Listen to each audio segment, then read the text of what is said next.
یہاں سے فوجیں چلیں گی، سیاہ علم برآمد ہوں گے اور کوئی طاقت انہیں روک نہ سکے گی، ان کا منہ پھیر نہ سکے گی، یہاں تک کہ وہ ایلیا حضور کے زمانے میں یروشلم کا نام تھا، یہاں تک کہ ایلیا میں جا کر نصب ہو جائے۔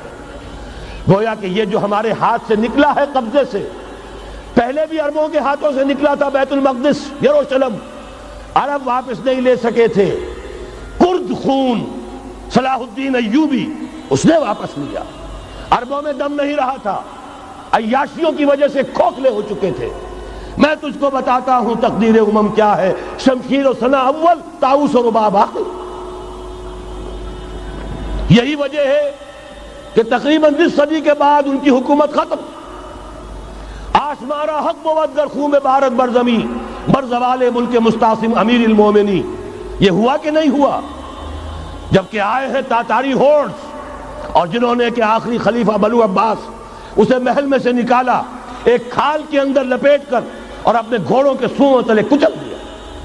عرب معزول کر دیے گئے تھے، لیکن اب دوبارہ عربوں کو جب سہارا ملا ہے، لیکن اب بھی انہوں نے کہیں اسلام قائم نہیں کیا۔ کوئی روس کا غلام رہا، کوئی امریکہ کا غلام رہا، کسی نے اس کا ساتھ دیا، کسی نے اس کا ساتھ دیا۔ تہذیب ہے تو مغربی، تمدن ہے تو مغربی، وضع میں تم ہو نصارہ تو تمدن میں ہنود، یہ مسلمان ہیں جنہیں دیکھ کے شرمائے یہود۔ یہی معاملہ جب ان کا ہوا تو اب اللہ تعالیٰ کی طرف سے ان کے اوپر وہ عذاب کی بھٹی گرم ہونے والی ہے۔ لیکن اس کے بعد پھر یہاں سے جائیں گے وہ جو ان کی مدد کریں گے، اور یہ ایلیا کو واپس لینے والے یہ مشرق سے چلنے والے لشکر ہوں گے۔ یہ اسی علاقے میں جب انقلاب آ جائے گا، یہ علاقہ خراسان اور پاکستان، جب یہاں نظام خلافت قائم ہوگا، یہاں سے اسلام کی توسیع ہوگی، اور یہاں سے جانب مشرق ہند اور جانب مغرب یہ جو یہودیوں کا سیلاب آ رہا ہے، ان دونوں کا مقابلہ کرنے کے لیے انشاءاللہ العزیز، ورنہ یہ اصابتان جو ہے ایک حدیث میں جمع کرنے کی کوئی اور حکمت ہو نہیں سکتی، ورنہ تو ہندوستان پہ کئی لشکر آئے ہیں۔ لیکن یہ کہ در حقیقت اسی وقت جب کہ عالم عرب میں وہ بھٹی دہکے گی، اسی وقت یہاں انقلاب آ چکا ہوگا۔ ایک طرف یہاں سے مدد کے لیے لشکر جائیں گے کہ جو مسلمان عرب جو ہیں ان کی مدد کریں گے، حضرت مہدی کے جھنڈے تلے لڑیں گے، حضرت مہدی کی حکومت کو مستحکم کریں گے، یؤتون علی المہدی۔ دوسری طرف وہ ہندوستان کی طرف پیش قدمی کریں گے، اور یہیں سے جیسے اس وقت سیلاب نکلا تھا جزیرہ نما عرب سے، ایک داہنی طرف ایک بائیں طرف، ایران، افغانستان، ترکستان، ادھر مصر، لیبیا، الجزائر، مراکش، باریطانیہ، اسی طریقے سے انشاءاللہ اسی علاقے سے اس کا آغاز ہوگا اور بات آگے بڑھے گی۔ تو غرب اثر حاصل کیا ہے؟ یہ ہونا ہے، پچھلے آثار ثابت کر رہے ہیں کہ ہونا ہے، حضور کی احادیث بتا رہی ہے کہ یہی سے ہونا ہے۔ ہوا صرف یہ ہے ہم بھٹک گئے، ہمیں اپنی منزل یاد نہ رہی۔ میں تو بہرحال ان لوگوں میں سے ہوں جنہوں نے نعرے لگائے تھے پاکستان کا مطلب کیا، لا الہ الا اللہ۔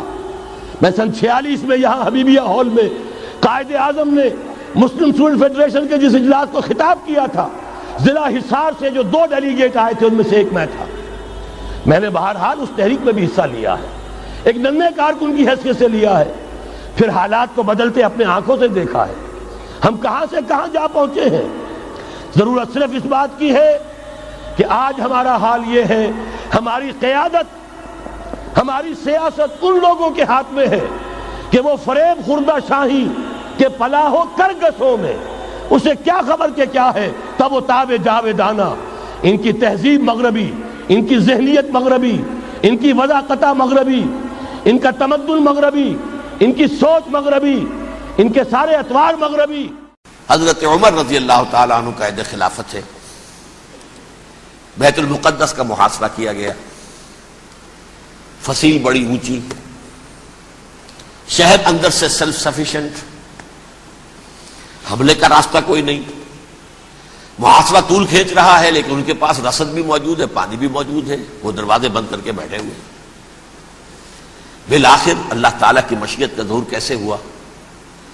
ان کے کچھ علماء آئے فصیل پر، کہا دیکھو مسلمانوں، تم قیامت تک بھی یہاں پڑے رہو گے محاصرہ کر کے، ہمارا یہ شہر فتح نہیں ہوگا۔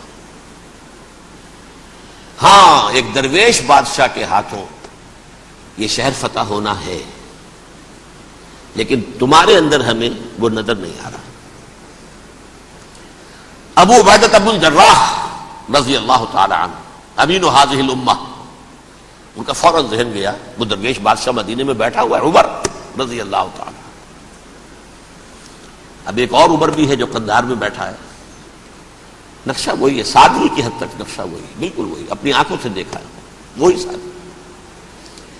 عمر اول عمر ثانی تھے عمر بن عبد العزیز۔ اب ایک اللہ کے فضل سے اللہ تعالیٰ ایدہ اللہ بنصرتہ، اللہ تعالیٰ ان کی نصرت فرمائے، دشمنوں کو ان کے مقابلے میں نیست و نابود کرے۔ انہوں نے ریکویسٹ بھیج دی کہ حضور تشریف لائیے، یہ شہر فتح ہو جائے گا۔ وہ ہے سفر تاریخی، اتنا طویل سفر، تقریباً 700 میل، ایک اونٹ، ایک خادم، ایک منزل پہ امیر المومنین اوپر بیٹھے، خادم آگے چل رہا ہے، اگلی منزل پہ خادم اوپر بیٹھا ہے، امیر المومنین آگے جا رہا ہے۔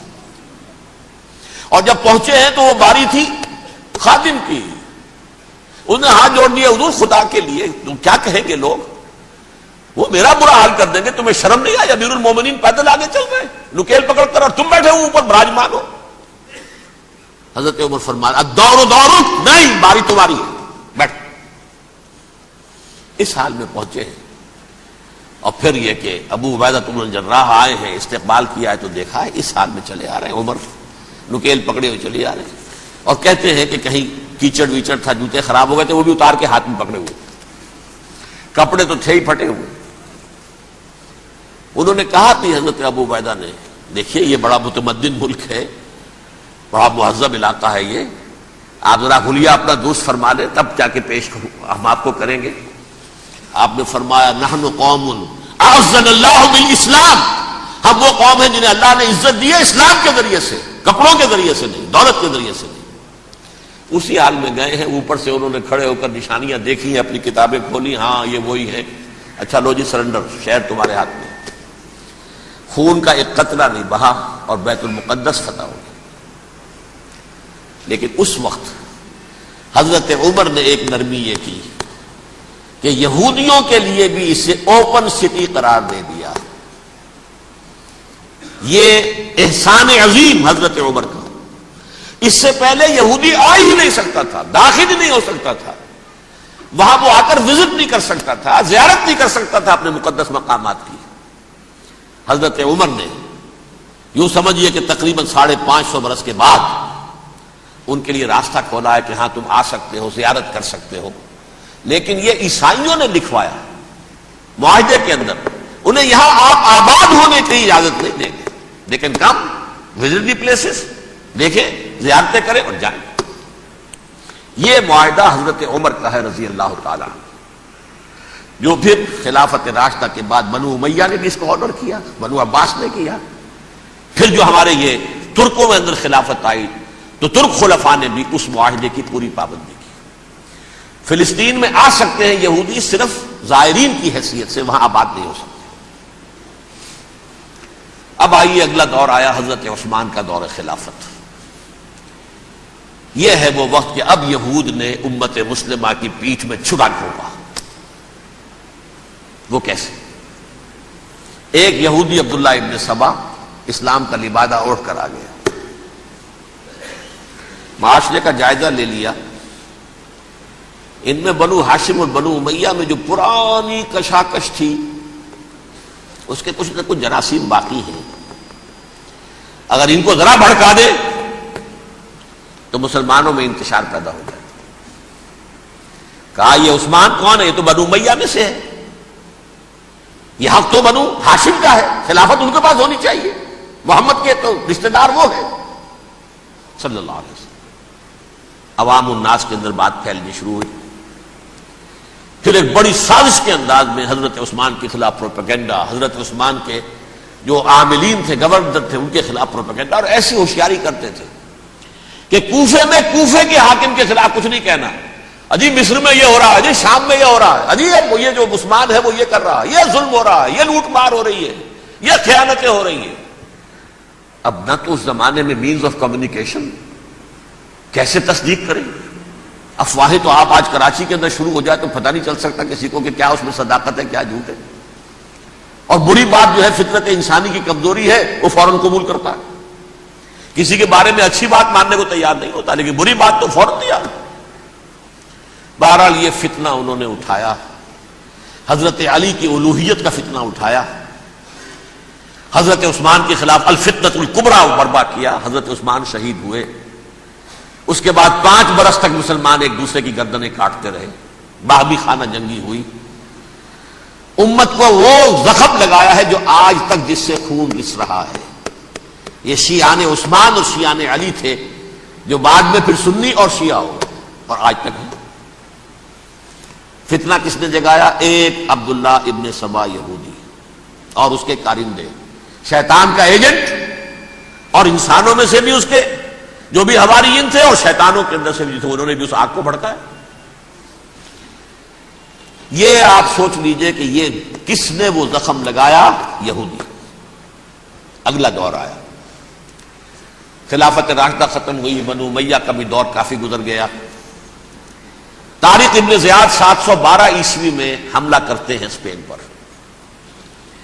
اسپین اس وقت عیسائیت کا بہت بڑا گڑھ، بڑے کٹر ترین عیسائی جو ہے وہ اسپین میں تھے.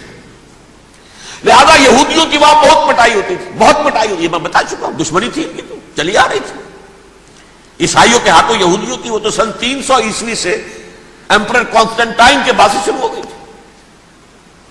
اس حوالے سے یہودیوں نے اس وقت چالاکی یہ برتی، کچھ راستے واسطے بتائے، کچھ مدد کی طارق ابن زیاد کی. طارق ابن زیاد نے انہیں اپنا محسن سمجھا. ہسپانیہ فتح ہو گیا تو یہودی چونکہ محسنین کی فہرست میں آ چکے تھے، انہیں بہت اقتدار نصیب ہوا. بڑی سپورٹ مسلمانوں نے دی. ان کے بڑے بڑے علماء جو اسی دور کے اندر پیدا ہوئے، بڑے بڑے تھنکرز ان کے اسی دور میں پیدا ہوئے. بن گوریون جو کہ ایک وزیر اعظم تھا اسرائیل کا، اس نے یہ لکھا اپنی کتاب میں، Muslim Spain was the golden era of our diaspora. وہ ڈایاسپورا جو 70 عیسوی سے شروع ہوا تھا اور 1917 عیسوی تک جاری رہا ہے، اس میں سے گولڈن ایرا ہمارا جو تھا وہ مسلم اسپین تھا. ہسپانیہ میں بیٹھ کر ہم نے عیش کیے. لیکن وہاں سے انہوں نے اور جو کچھ کیا، یہ تو داستان کے تو بہت سے گوشے ہیں، لیکن میں جس اسٹریٹ لائن میں چل رہا ہوں اس کے اعتبار سے ایک بات سمجھ لیجیے.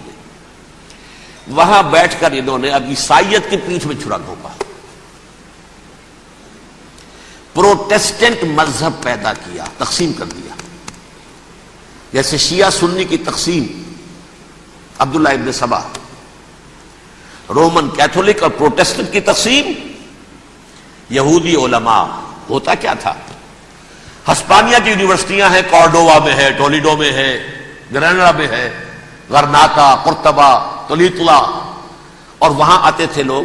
فرانس سے چلے آ رہے ہیں نوجوان پڑھنے کے لیے، جرمنی سے چلے آ رہے ہیں، اٹلی سے چلے آ رہے ہیں. 3 ہی ملک قریب ترین پڑھتے ہیں سینٹرل جو یورپ کے ہیں. یہاں پر جو ہے وہ اسلام جو نور پھیلا رہا تھا اس سے بھی مستفیض ہوئے. جہالت کے جو ہے پردے ان کے وہ چھٹے. اس کے ساتھ ہی وہ یہودی وہاں ان کے اندر جو جراثیم داخل کر رہے تھے وہ اس عیسائیت کے خلاف بغاوت تھی جو اس وقت دنیا میں. اب میں آپ کو ذرا اس جو انسانوں میں سے انسان دشمنی کا جن کا سب سے بڑا رول ہے، میں ان کی 2000 سالہ تاریخ کا آپ کے سامنے نقشہ رکھنا چاہتا ہوں. ان 1400 سال کا تو میں نے صرف 4 آپ کو پوائنٹس بتائے. موسیٰ سے عیسیٰ تک 1400 برس علیہ الصلوۃ والسلام. 2 مرتبہ عروج، 2 مرتبہ زوال. اشیریوں کے ہاتھوں پٹوائی، بابلیوں کے ہاتھوں پٹانا، گریکس کے ہاتھوں مرمت، رومنس کے ہاتھوں مرمت. یہ جو 2000 سال ہیں، کیونکہ اب تو ظاہر بات ہے 21ویں صدی شروع ہو گئی، 20 صدیاں حضرت مسیح کو پوری ہو گئی. پہلی بات نوٹ کیجئے، حضرت مسیح کی پیدائش ہے سن 1 قبل مسیح. یہ نقطہ آپ نے کبھی سنا ہے یا نہیں؟ جب ملینیم کا سلسلہ شروع ہوا تھا پچھلے سال تو میں نے بیان کر دیا تھا کہ ایک عجیب حساب کے اندر انہوں نے غلطی کی ہوئی ہے. حضرت مسیح کی پیدائش ہوئی 25 دسمبر کو. سن انہوں نے شروع کر دیا، اس کے بعد جنوری آئی تو پہلا سال شروع ہو گیا. اگر جنوری سے پہلا سال شروع ہوا تو یہ 6 دن جو ہے تو اس کے پچھلے سال میں تھے. لہذا کہا جائے گا کہ Jesus Christ was born 1 year before Christ, BC. تو ایک قبل مسیح میں حضرت مسیح کی پیدائش ہوئی. یہ آخری اسرائیلی نبی اور رسول. یہودی علماء کی مخالفت، دشمنی، سولی پر چڑھوا دینا میں بیان کر چکا ہوں. سن 33 عیسوی میں جبکہ حضرت مسیح کی عمر 33 برس تھی، اللہ تعالیٰ نے انہیں زندہ آسمان پر اٹھا لیا. لیکن یہودیوں نے اپنے خیال کے مطابق انہیں سولی پر چڑھوا دیا، ان کی موت واقع ہو گئی. اگرچہ اس کے بعد یہ اختلاف ہے ان میں. یہودی کہتے ہیں وہ سولی پر چڑھ گیا، ختم ہوا، مر گیا. عیسائی کہتے ہیں نہیں، انتقال ہوا ہے مسیح کا صلیب پر، لیکن پھر وہ دوبارہ زندہ ہو گئے ہیں. ان کی لاش ایک غار میں رکھ دی گئی تھی، وہاں ریزریکشن ہو گیا، ان کا باعث بعد الموت وہی ہو گیا، اور پھر انہیں اللہ نے زندہ آسمان پر اٹھا لیا. تو ہمارے اور عیسائیوں کے درمیان نوٹ کر لیجئے، یہ چیز مشترک ہے کہ حضرت مسیح آسمان پر زندہ اٹھائے گئے. فرق کیا ہے؟ وہ سمجھتے ہیں کہ سولی دیے گئے، سولی پر مرے، پھر زندہ ہوئے، پھر گئے. ہم سمجھتے ہیں کہ نہیں، وما صلبوہ وما قتلوہ، انہوں نے نہ صلیب دے سکے انہیں اور نہ انہیں قتل کر سکے، بل رفع اللہ الیہ، اللہ نے اٹھا لیا. پھر ہمارا اور یہ اس کا عیسائیوں کا ایک اور اتفاق ہے، سیکنڈ کمنگ آف جیسس، حضرت مسیح دوبارہ آئیں گے. یہ عیسائیوں کا بھی عقیدہ ہے اور ہمارا بھی. بہرحال تو جیسا کہ میں نے عرض کیا کہ اس وقت یہ عذاب استیصال، عذاب اکبر کے مستحق ہو چکے تھے، لیکن اللہ نے ان کی مدت دراز کی ہے. لیکن ان پر دنیاوی عذاب کا ایک کوڑا جو ہے اللہ تعالی کی طرف سے اسی وقت برسا. دنیاوی عذاب دنیا میں رہتے ہوئے ختم نہیں کیا. 37 برس بعد حضرت مسیح کے رفع سماوی کے 37 برس بعد سن 70 میں یہودیوں نے بغاوت کی رومیوں کے خلاف. رومی ٹائٹس جنرل تھا ایک، اس نے پھر جو حملہ کیا ہے، 1,33,000 یہودی ایک دن میں قتل کیا یروشلم میں، اور ہیکل سلیمانی گرا دیا. وہ ہیکل پہلے بھی گرا تھا، پہلے 1400 سال کے دوران میں بھی نبوکڈنضر نے گرایا تھا، لیکن پھر اس کے 150 سال بعد انہوں نے دوبارہ بنا لیا تھا، اس لیے وہ اسے سیکنڈ ٹیمپل کہتے ہیں. پہلا ٹیمپل جو حضرت سلیمان نے بنایا تھا، نبوکڈنضر نے گرا دیا 587 قبل مسیح میں، پھر دوبارہ انہوں نے 150 سال کے بعد بنا لیا. وہ اس تاریخ کا حصہ ہے، میں نے جس کے بارے میں آپ کو تفصیل نہیں بتائی. اس میں یہ ہوا سن 70 میں وہ گرا دیا گیا، وہ آج تک گرا پڑا ہوا ہے. نمبر 2 یہ کہہ دیا گیا کہ یہودیوں اس ارض فلسطین سے نکل جاؤ، تم یہاں نہیں رہ سکتے ہو. لہذا جس کا جہاں سینگ سمایا چلا گیا. یورپ میں چلے گئے، ایشیا میں آ گئے، عرب میں آ گئے. یہ 3 قبیلے جو رات بھی میں نے عرض کیا تھا، بنو قینقاع، بنو نذیر اور بنو قریظہ، یہ وہاں سے آ کے مدینے میں آباد ہو گئے. جس کا جہاں سینگ سمایا، افریقہ میں، ہندوستان میں، جہاں چلے گئے. ڈایاسپورا اسے کہتے ہیں، وہ آپ نوٹ کر لیجیے اس لفظ کو، ڈایاسپورا. ہمارا دور انتشار، جبکہ ہمیں ہماری اصل سرزمین تو فلسطین ہے، حضرت ابراہیم کا مسکن، حضرت اسحاق، حضرت یعقوب کا مسکن فلسطین، یہ ہے ہماری اصل جاگیر، یہ تو ہماری جدی پشتی جاگیر ہے. لیکن یہاں سے نکال دیے گئے سن 70 عیسوی میں، اور وہاں سے لے کے 1917 تک ان کا ڈایاسپورا جاری رہا. یہ دور انتشار ہے. اس دور انتشار کے اب چند حصے ہیں جس کو میں چاہتا ہوں کہ آپ علیحدہ علیحدہ سمجھ لیں. دور انتشار کا جو پہلا جو ہے تقریباً 300 برس رومی حکمران تھے. وہ یہودیوں کے بھی دشمن تھے اور عیسائیوں کے بھی دشمن تھے. عیسائی اور یہودی ایک دوسرے کے بھی دشمن تھے، لیکن رومی سمجھتے تھے کہ یہ ایک ہی تھیلی کے چٹے بٹے ہیں. رومیوں کے نزدیک عیسائی بھی یہودیوں ہی کا ایک فرقہ تھے، کوئی علیحدہ مذہب تو تھا ہی نہیں. لہذا رومی جو ہیں رومنز، وہ ان دونوں کو ستاتے تھے، مارتے تھے، اور یہ آپس میں لڑتے تھے. یہودی عیسائیوں کو مارتے تھے، عیسائی یہودیوں کو مارتے تھے. یہ ہے 300 برس تک کی تاریخ. سن 300 عیسوی میں کیا ہوا؟ ایک معجزہ ہو گیا. بہت عظیم ایمپرر کانسٹینٹائن، قسطنطین اعظم، رومن ایمپررز میں سے بہت بڑا ایمپرر، وہ عیسائی ہو گئے. اب تو معاملہ بالکل تلپٹ ہو گیا، پوری سلطنت عیسائی ہو گئی. اب عیسائیوں کے عیش ہو گئے.